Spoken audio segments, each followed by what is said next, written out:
Let's talk to Temple Ashaju, our business correspondent in Malabo.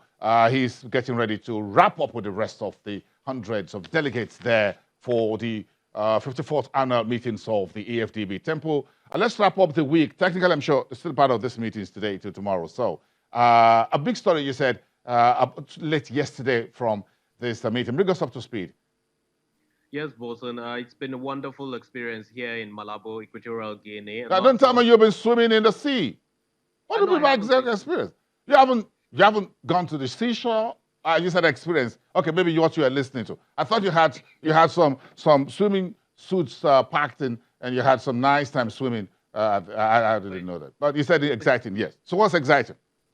Oh, well, the fact that a lot of deals have been signed and sealed here between several friends of Africa. Japan and Austria signed a $1 million deal to boost some kind of agri-business in Africa.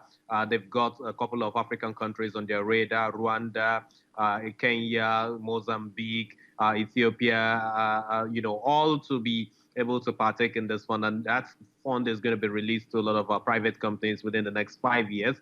They're expecting to onboard some 50 to 100 companies, for that. We also know that there's a 3.2 million Swiss franc deal for E-Lab and urban development that was signed with the Switzerland government. Two companies, two entities from Switzerland actually came to do that with the AFDB, trying to see how that will also boost, the ICT sector and, of course, urban sector development in Africa here. So a host of other, deals have also been signed, have been put together. A lot of that happening on the sidelines of this meeting here in Malabo.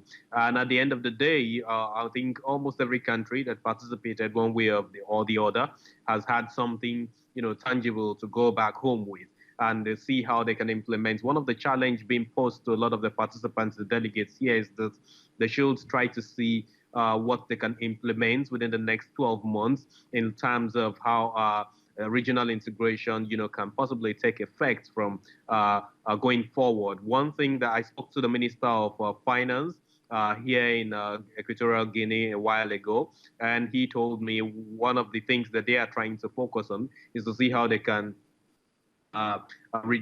achieve visa on arrival here in Equatorial Guinea, because this is something that Equatorial Guinea hasn't really implemented, for long. They have been weary of some kind of concerns around of insecurity, and threats and all of those things that constitute some kind of a fear, from neighboring borders. Yeah. That's something to work on and it to be implemented within the next 12 months. Yes. Temple will understand the fears of the Equatorial Guinean authorities. If you know the story about criminal activities within the West Coast, and you can go on and anyone can share that. I'm sure perhaps the authorities there in Equatorial Guinea were a little bit skeptical. If you look at international drug trade, if you read those books and all about the path through which the drug people take, it's quite a lot. The Tempo, thank you so much. We'll debrief you a lot more when you get back home.